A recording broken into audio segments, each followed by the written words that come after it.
आज को प्राय 30 वर्ष तलर जह्न मामू कथा केबे आपण मानकु मने पड़े से जीवंत चित्र सबू जो चित्र सबू देखिले मनरे केमिति गोटे सिंहरण खेली जाए।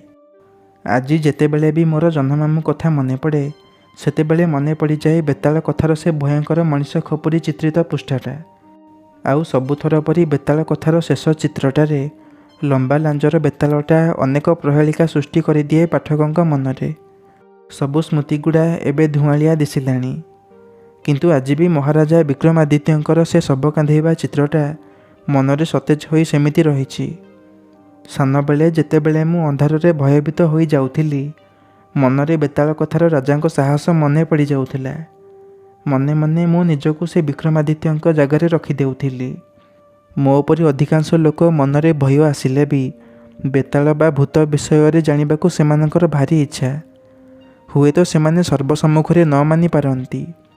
सही भली 30 वर्ष तले से दिन भी मनरे भय थाई मु मो जेजेंकु कहली, जेजे जेजे मते गोटे भूत गप कुह। एमिति कही मु टिकिया जेजेंको आड़कू भिड़ी गली। जेजे हसीदेले, कहिले शुण मु ना भूत देखिछि। एतिकी शुणिदेई मो मनर उत्साहटा 2 गुण बढ़ीगला। जेजे आरंभ कले, मु सेतेबेले धान बिकिबाकू हाटरू हाट बुलुथिली। आज ए गाँ हाट काली से गाँ हाट। हाट सारी घर को फेरिला बेलू राति केतेटा हो जाई थाए मु जानेनी। सेतेबेले आजिकालिका भली हाथ घंटा कहीं दिनकर कथा। खंकुरी बेड़ा हाट को धान बिकिबाकू जाई थाए। 2 दिन परे मकर। पिलांक पई नुआ जामा आसीब, पिठापଣା हेब, बंधुवर्ग आसीबे, बाण किणा हेब, केते कथा हेब। आउ सेइथिपाई से दिन धान बिकिबा निहाती दरकार हेउथाए। हेले मोर दुर्भाग्य जे से दिन मोठारू केही हेले धान किणिले नाही। जगी जगी संध्या हेला। शीत दिन टिकिया शीघ्र संध्या हो जाए। से दिन किंतु संध्यारू पुणी राति होईगला। मन दुखरे मु बसी थाए। समस्ते धान बिकी हाट छाड़ीबाकू बसी थांती। हेले मु किंतु हाटरे सेमिति बसीथिली। अनेक समय बीतीगला। 2-4टा हांडिया दुकान छाड़ी बाकी सब बंद हो जाई थाए। घर को जीवी बोली भाबिले भी जीवी केमिति? एते धान थाए पाखेरे, पुणी जीवाकू पैसा नहीं। भाबिथिली धान बिकी सही पैसारे घर को लुगापटा किणी बेला बेली फेरी जीवी। खूब बलुआ थिली मु। चाली चाली घर को फेरी जीवी बोली भाबिथिली। सबुथर फेरिला बेले चाली चाली घर को फेरे। शगड़ बाला को पैसा किए देव जे? किंतु से दिन सबू एपट सेपट हो जाइथिला। शगड़िया सबू हाट छाड़ी सारिथिले। धान बिक्री नहेला पर्यंत उपाय आउ किछि नथिला। धानटा बिक्री हेले जेते राति हेउ मु चाली चाली घर को फेरी जाई पारिबी। हेले धान बिक्री हेले तो? अनेक समय परे लोकटिए आसिला। सेते बेलकू संध्या अनेक बेलू गड़ी सारी थाए। से लोकटी आसी पचारिला, होई रे धान महण केते? राति माड़ी आसुथिबारु मो मुहरु बाहरी गला, 2 दिन परे मकर। देखिकी जहा देबे दियंतु आज्ञा, मु शीघ्र घर को फेरिबी। राति आनी अनेक हेलाणी। से लोक जहा देला सेतक अंटारे खोसी घर को फेरिली। हाटरू घर तेणे 8-10 माइल बाट। तेबे डेरी हेबा सत्वे मु घर को बाहरिली। भाविनेली चाली चाली 2 घंटारे पहुँची जीवी। जदि रास्तारे साइकेलिया कहीं मिलिला ताहाले तो शीघ्र पहुँची जीवी। माँ दुआर शुणी माँ कलापाट ना नहीं जीवाकू बाहरिली। सेतेबेले तो पाद चला रास्ता। आजिकालिका भली रास्ता कड़ आलुओ भी सेतेबेले नथिला। मु शीघ्र शीघ्र पाद पकाउ थाए घर को फेरिबाकू। सही जह्न रातिरे अनेक बाट चली सारी थाए। हेले से दिन कहीं केजाणी बाटटा बहुत लंबा जना पड़ू थाए। हाड़भंगा शीतुआ रातिरे मो देहरु गम गम झाल बहुथिला। अनेक बाट चली आसिला परे झरण गाँ मुंड पोखरीटा दिशिला। मने मने भाबिली आउ 4 माइल रहिला। सेतिकी बेले मते लागिला केही जणे जेमिति मो सह चलिछि। अंधार रातिरे ठीक भाबे जना पड़ू नथिला, किंतु मु निश्चिंत थिली केही जणे तो मो सह चलुछि। हेले एते रातिरे मो देहटा टिकिए शीतेई उठिला। मु हनुमान चालीसा मने मने गुणुगुणु करिबा आरंभ करिदेली। मने मने ठाकुरंकु डाकु थाए। सेतिकी बेले दूररू लागिला ପୋଖରୀ ଆରପାଖ ରାସ୍ତା କଡ଼କୁ ଥିବା ବିରାଟ ଅଶ୍ୱସ୍ଥ ଗଛ ମୂଳରେ କେହି ଯେମିତି ଛିଡ଼ା ହୋଇଛି।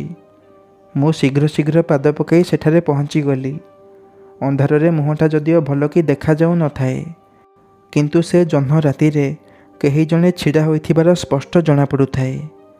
ମୁଁ ସେଠାରେ ପହଞ୍ଚି ଖୁବ୍ ଜୋରରେ ପାଟି କରି ପଚାରିଲି, କିଏ ସେଇଠି ଛିଡ଼ା ହୋଇଛ? କିଛି ସମୟ ପରେ ସେପଟରୁ ଉତ୍ତର ଆସିଲା, ଭାଇ ମୁଁ, ଯିଏ ତୁମ ପାଖରୁ ଧାନ କିଣିଥିଲା। ମୋ ସାଙ୍ଗରେ ଟିକିଏ ଯାଆନ୍ତନି? ମୋ ଶଗଡ଼ଟା ଟିକିଏ ଆଗରେ କାଦୁଅରେ ପଶିଯାଇଛି। କାଦୁଅରୁ ଉଠିଗଲେ ମୁଁ ତୁମକୁ ନେଇ ତୁମ ଘରେ ଛାଡ଼ି ଆମ ଗାଁକୁ ଚାଲିଯିବି। ତେବେ ଏତେ ରାତିରେ ମଣିଷର ସ୍ୱର ଶୁଣି ମନକୁ ଟିକିଏ ସାହସ ଆସିଲା। ବଢ଼ି ଚାଲିଥିବା ହୃଦସ୍ପନ୍ଦନଟା ଟିକିଏ ଶାନ୍ତ ପଡ଼ିଲା। ମନେ ମନେ ଭାବିଲି, ଟିକିଏ ସାହାଯ୍ୟ କଲେ ସେ ଯଦି ମୋତେ ଘରେ ପହଞ୍ଚାଇ ଦେବ, ତାହେଲେ କ୍ଷତି କ'ଣ? ମୋତେ ବି ସାହସ ହେବ ଜଣେରୁ 2 ଜଣ ହେଲେ। ମୁଁ କହିଲି, ହଁ ଚାଲ ଚାଲ। ଏହାପରେ ସେ ଲୋକ ଜଣକ ଆଗେ ଆଗେ ଚାଲିଲା, ଆଉ ମୁଁ ତା ସହ ଗପି ଗପି ତା ପଛେ ପଛେ ଚାଲିଲି। ସେ ଲୋକଟି ପଚାରିଲା, ଏତେ ରାତିରେ ଏକୁଟିଆ ଚାଲି ଚାଲି ଯାଉଛ ଯେ, ଭୟ ଲାଗୁନି କି? ମୁଁ କହିଲି, ଭୟ କାହିଁକି ଲାଗିବ? ତୁମେ ଆଜ୍ଞା ତ ଅଛ। ଆଉ ତାପରେ ବି ଏଇ ରାସ୍ତାଟା ମୋର ଭାରି ଜଣାଶୁଣା। ଏହା ଶୁଣି ସେ ଲୋକଟି ଖୁବ୍ ଜୋରରେ ହସିଦେଲା। କହିଲା, ଜାଣିଛ ନା, ଏଇ କିଛି ଦିନ ଆଗରୁ ଝରଣ ଗାଁ ସାହୁକାରକୁ କିଏ ଜଣେ ମାରି ଦେଇଛି।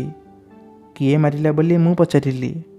ସେ କହିଲା, ଗତ ପୁନେଇ ରାତିରେ ଖଙ୍କୁରିବେଡ଼ା ହାଟରୁ ସାହୁକାର ସୁଧ ନେଇ ଫେରୁଥିଲା।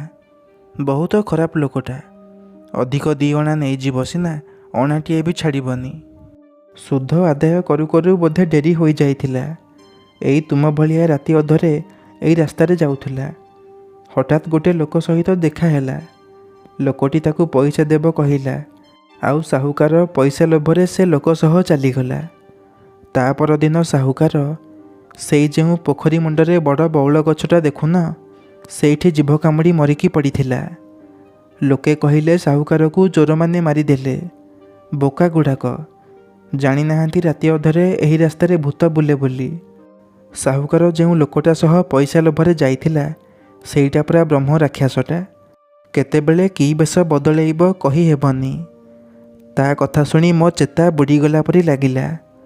ଏତେ ସମୟ ଧରି ସାହସରେ ବାଟ ଚାଲୁଥିବା ମୋ ପାଦ ଦୁଇଟା ହଠାତ୍ କେମିତି ଥରିବାକୁ ଲାଗିଲା। ମନେ ମନେ ଭାବୁଥାଏ, କାହିଁ ଏତେ ବାଟ ଆସିଲା ପରେ ବି କେଉଁଠି ତ ଶଗଡ଼ ଗାଡ଼ିଟା ଦିଶୁନାହିଁ। ସବୁଆଡ଼େ ତ ଖାଲି ଅନ୍ଧାର ଝିଙ୍କାରୀର ଶବ୍ଦ ଆଉ ଜହ୍ନ ରାତିର ଅସ୍ପଷ୍ଟ ଦୁନିଆ। ମନଟାକୁ ମୋର ପାପ ଛୁଇଁଲା। ମୁଁ ମନେ ମନେ ଖୁବ୍ ଡରି ଯାଇଥିଲି। ମନରେ ଆସୁଥିଲା, ଯଦି ଏତେ କଥା କେହି ଜାଣିନାହାନ୍ତି, ତାହେଲେ ଏ ଲୋକଟା ଏତେ କଥା ଜାଣିଲା କେମିତି? ହଠାତ୍ ମୋ ନଜରଟା ଯେତେବେଳେ ତା ଉପରେ ପଡ଼ିଲା, ମୁଁ ଦେଖିଲି ଲୋକଟା ଏହା ଭିତରେ କେତେବେଳେ 2 ମଣିଷ ଲମ୍ବା ହୋଇଯାଇଥିଲା। ସେତେବେଳକୁ ମୋର ପାଟି ଖନି ମାରିଗଲାଣି। ସେ ମୋ ସହ ଯାହା କଥା ହେଉଥିଲା, ମୁଁ ଖାଲି ହଁ ନାଁରେ ଉତ୍ତର ଦେଉଥିଲି। ଆଗରେ ମରଣକୁ ଦେଖି ମୁଁ ମୋ ଠେଙ୍ଗାଟା ସେ ଲୋକ ଆଡ଼କୁ ଫିଙ୍ଗି ଏକ ନିଶ୍ୱାସରେ ପଛକୁ ଦୌଡ଼ିଲି। ଦୌଡ଼ି ଦୌଡ଼ି ଝରଣା ଗାଁ ମଣ୍ଟୁ ସାହୁ ପକୁଡ଼ି ଦୋକାନରେ ଅଚେତ ହୋଇ ପଡ଼ିଗଲି। ତା ପରଦିନ ସକାଳୁ ଉଠି ଦେଖିଲି ମୁଁ ବଞ୍ଚିଛି। ହଠାତ୍ ମୋତେ ଲାଗିଲା, କିଏ ଯେମିତି ମୋ କାନ ପାଖରେ କହିଗଲା, ବଞ୍ଚିଗଲୁ ରେ, ହେଲେ ମୁଁ ପୁଣି ଆସିବି। ଜେଜେଙ୍କ କଥା ଶୁଣି ସାରିଲା ପରେ ମୁଁ କହିଲି, ଜେଜେ ସେଇଟା ଭୂତ ଥିଲା କି? ଏଥର ଜେଜେ ହସି ଦେଇ କହିଲେ, ହଁ ସେଇଟା ଭୂତ ଥିଲା। କାହାଣୀଟି କିପରି ଲାଗିଲା କମେଣ୍ଟ ବକ୍ସରେ ଲେଖି ନିଶ୍ଚୟ ଜଣାଇବେ। ଯଦି ଆପଣମାନଙ୍କୁ ଏହି ଭିଡ଼ିଓଟି ଭଲ ଲାଗିଥାଏ, ତାହେଲେ ଭିଡ଼ିଓକୁ ଲାଇକ୍ କରନ୍ତୁ, ସେୟାର କରନ୍ତୁ, ଆଉ ଏହିପରି ନୂଆ ନୂଆ କାହାଣୀ ଶୁଣିବା ପାଇଁ ଆମ ଚ୍ୟାନେଲକୁ ସବସ୍କ୍ରାଇବ୍ କରିଦିଅନ୍ତୁ। ଭିଡ଼ିଓକୁ ଶେଷ ପର୍ଯ୍ୟନ୍ତ ଦେଖିଥିବାରୁ ଧନ୍ୟବାଦ।